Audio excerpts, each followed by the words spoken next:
ഓം ശാന്തി. 24/7/2024. ഇന്നത്തെ മുരളിയുടെ main points. മധുരമായ കുട്ടികളെ, ബാബയിൽ നിന്ന് ഹോൾസെയിൽ വ്യാപാരം ചെയ്യുന്നത് പഠിക്കണം. ഹോൾസെയിൽ വ്യാപാരമാണ് മന്മനാഭവ. അലഫിനെ ഓർമ്മിക്കുക, ഓർമ്മിപ്പിക്കുക. ബാക്കിയെല്ലാം റീറ്റെയിലാണ്. റീറ്റെയിൽ വ്യാപാരം എന്നാൽ ഓരോ കാര്യങ്ങളുടെ വ്യാപാരമാണ്. എന്നാൽ മൊത്ത വ്യാപാരം എന്നാൽ എല്ലാം ഒരുമിച്ച് വലിയ എമൗണ്ടിൽ, വലിയ തോതിൽ വിൽക്കുക, വാങ്ങുക എന്നതാണ്. ബാബയിൽ നിന്ന് എല്ലാം വലിയ തോതിൽ എടുക്കുന്നതിന് നാം മന്മനാഭവ ആയിരിക്കണം. മന്മനാഭവ എന്നാൽ ബാബയെ ഓർമ്മിക്കുക എന്നാണ്. ബാബയുടെ ഓർമ്മയിൽ എല്ലാം തന്നെ അടങ്ങിയിട്ടുണ്ട്. അത് ആത്മാവിനെ ശുദ്ധമാക്കുന്നു, ആത്മാവിനെ ഗുണങ്ങൾ കൊണ്ട് നിറയ്ക്കുന്നു, ആത്മാവിൻ്റെ പദവി ഉയർത്തുന്നു, നിലവാരം ഉയർത്തുന്നു. അങ്ങനെ എല്ലാം നമ്മൾക്ക് കൈവരുന്നു.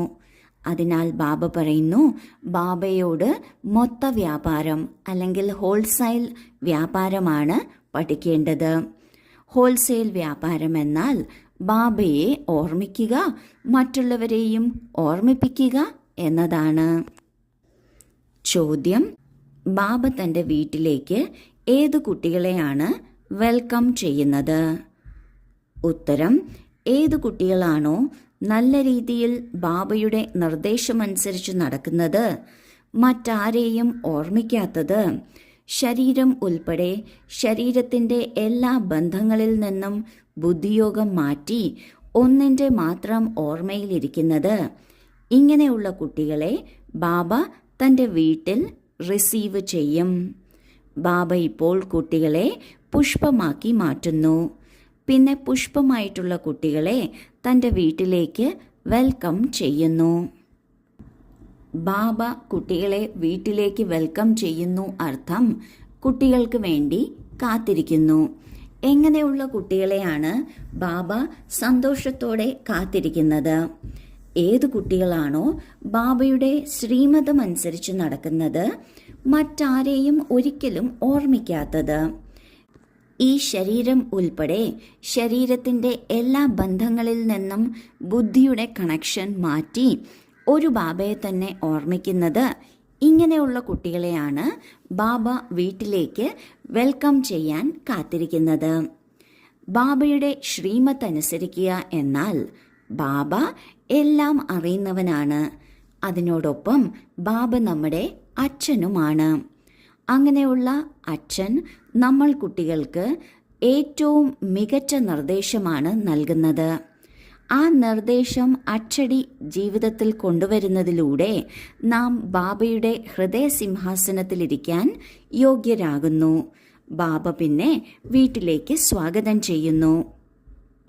മറ്റാരെയും ഓർമ്മിക്കാതിരിക്കേണ്ടത് വളരെ ആവശ്യമാണ്.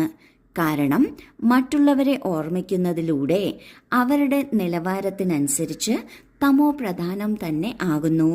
എന്നാൽ ബാബ എവർ പ്യുവറാണ്. എവർ പ്യുവറായ ബാബയെ ഓർമ്മിക്കുന്നതിലൂടെ നമ്മളും പവിത്രമായി തീരുന്നു. ഒപ്പം ഈ ശരീരത്തിൻ്റെ എല്ലാ ബന്ധങ്ങളെയും, സ്വന്തം ശരീരത്തിനോടുള്ള ബന്ധം തന്നെയും പല ജന്മങ്ങളിലായി നാം അതിൽ തന്നെ മുഴുകിയിരിക്കുകയായിരുന്നു. അങ്ങനെ എല്ലാത്തിൽ നിന്നും ബുദ്ധിയോഗമാണ് മാറ്റേണ്ടത്. സ്ഥൂലമായി എല്ലാവരിൽ നിന്നും നാം മാറി നിൽക്കുന്നില്ല. എന്നാൽ ബുദ്ധിയോഗം പൂർണ്ണമായും മാറ്റി ഒരേ ഒരു ബാബയെ തന്നെ ഓർമ്മിക്കുന്നതിലൂടെ നാം ബാബയോടുള്ള സ്നേഹം തെളിയിക്കുകയാണ്. ഇങ്ങനെയുള്ള കുട്ടികളെ ബാബ പുഷ്പമാക്കി മാറ്റുന്നു. ഇങ്ങനെയുള്ള പുഷ്പമായ കുട്ടികളെയാണ് ബാബ തൻ്റെ വീട്ടിലേക്ക് വെൽക്കം ചെയ്യാനായി കാത്തിരിക്കുന്നത്.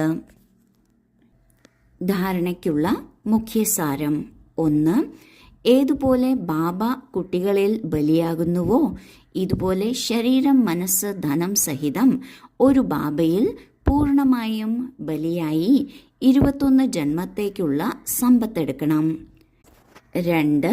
ബാബയിൽ നിന്ന് ലഭിക്കുന്ന അവിനാശിയായ അളവറ്റ സമ്പത്ത് കൊണ്ട് തന്റെ സഞ്ചി സദാ നിറച്ചു വെക്കണം. സദാ ഈ സന്തോഷത്തിലും ലഹരിയിലും ഇരിക്കണം നമ്മൾ പദമാപദം ഭാഗ്യശാലിയാണ് എന്ന്.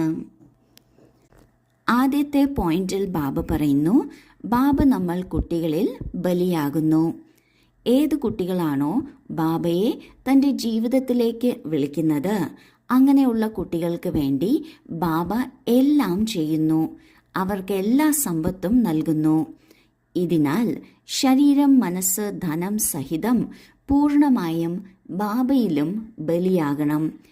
ഇങ്ങനെ ഒരു ജന്മം നാം ബാബയിൽ ബലിയാകുന്നതിലൂടെ പൊതുവെ 84 ജന്മത്തേക്കും, എന്നാൽ പ്രത്യേകിച്ച് 21 ജന്മത്തേക്ക് ബാബയിൽ നിന്ന് പൂർണ്ണ സമ്പത്ത് ലഭിക്കുന്നു.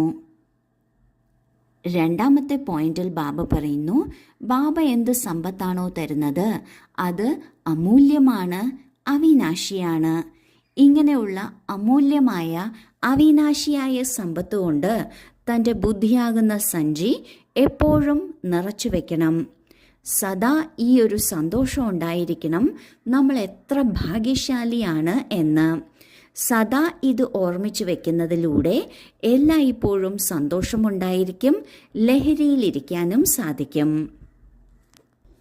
വരദാനം: ബ്രാഹ്മണ ജീവിതത്തിൻ്റെ പ്രോപ്പർട്ടിയും പേഴ്സണാലിറ്റിയും അനുഭവിക്കുകയും അനുഭവിപ്പിക്കുകയും ചെയ്യുന്ന വിശേഷ ആത്മാവായി ഭവിക്കട്ടെ. ബാപ്ദാദ എല്ലാ ബ്രാഹ്മണ കുട്ടികൾക്കും സ്മൃതി നൽകുകയാണ്, ബ്രാഹ്മണരായി അഹോഭാഗ്യം. എന്നാൽ ബ്രാഹ്മണ ജീവിതത്തിൻ്റെ സമ്പത്ത് അല്ലെങ്കിൽ പ്രോപ്പർട്ടി സന്തുഷ്ടതയാണ്. ബ്രാഹ്മണ ജീവിതത്തിൻ്റെ പേഴ്സണാലിറ്റി പ്രസന്നതയാണ്. ഈ അനുഭവത്തിൽ നിന്ന് ഒരിക്കലും വഞ്ചിതരാകരുത്. അധികാരിയാണ്. ദാതാവും വരദാതാവും തുറന്ന മനസ്സോടെ പ്രാപ്തികളുടെ സമ്പത്ത് തരികയാണ്.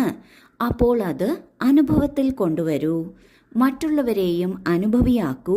അപ്പോൾ പറയും വിശേഷാത്മാവ് എന്ന്. ഈ ബ്രാഹ്മണ ജീവിതത്തിൽ നമ്മൾക്ക് ബാബയെ ലഭിച്ചിരിക്കുകയാണ്. ബാബയെ ലഭിച്ചിരിക്കുന്നു അർത്ഥം ദാതാവിനെയും വരദാതാവിനെയും ലഭിച്ചിരിക്കുന്നു. ഇവരിൽ നിന്ന് സർവപ്രാപ്തികളും തുറന്ന മനസ്സോടെ നമ്മൾക്ക് ലഭിക്കുകയാണ്. അത് തീർച്ചയായും അനുഭവത്തിൽ കൊണ്ടുവരിക തന്നെ വേണം. ഈ ബ്രാഹ്മണ ജീവിതത്തിൻ്റെ പ്രത്യേകത എന്നത് സന്തുഷ്ടതയാണ്. ബ്രാഹ്മണ ജീവിതത്തിൻ്റെ വ്യക്തിത്വം എന്നത് പ്രസന്നതയാണ്. ഇവ രണ്ടും സദാ ജീവിതത്തിൽ ഉണ്ടായിരിക്കണം. ഇതിനായി സദാ സ്മൃതി ഉണ്ടായിരിക്കണം, നമ്മൾ ബ്രാഹ്മണരാണ് എന്ന്. ഈ സ്മൃതിയിലൂടെ നമ്മൾക്ക് സദാ അനുഭവമുണ്ടാകും. നമ്മൾക്ക് മറ്റുള്ളവരെയും അനുഭവിയാക്കാൻ സാധിക്കും. ഇങ്ങനെ സ്വയവും മറ്റുള്ളവരെയും അനുഭവി ആക്കുന്നവരെയാണ് വിശേഷ ആത്മാവ് എന്ന് പറയുന്നത്. സ്ലോഗൻ: ലാസ്റ്റ് സമയത്തെക്കുറിച്ച് ചിന്തിക്കുന്നതിന് പകരം ലാസ്റ്റ് സ്ഥിതിയെക്കുറിച്ച് ചിന്തിക്കൂ. അവസാനത്തെ സമയം എങ്ങനെയായിരിക്കും എന്നറിയുന്നത് വളരെ രോചകമായ കാര്യമാണ്. അതിനെക്കുറിച്ച് പലരും ചിന്തിക്കാറുമുണ്ട്. ബാബ പറയുന്നു, അവസാന സമയത്തെക്കുറിച്ച് ചിന്തിക്കാതെ അവസാന സ്ഥിതിയെക്കുറിച്ച് ചിന്തിക്കണം.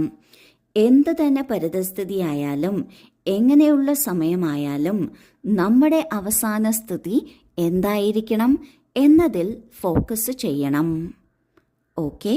ഓം ശാന്തി.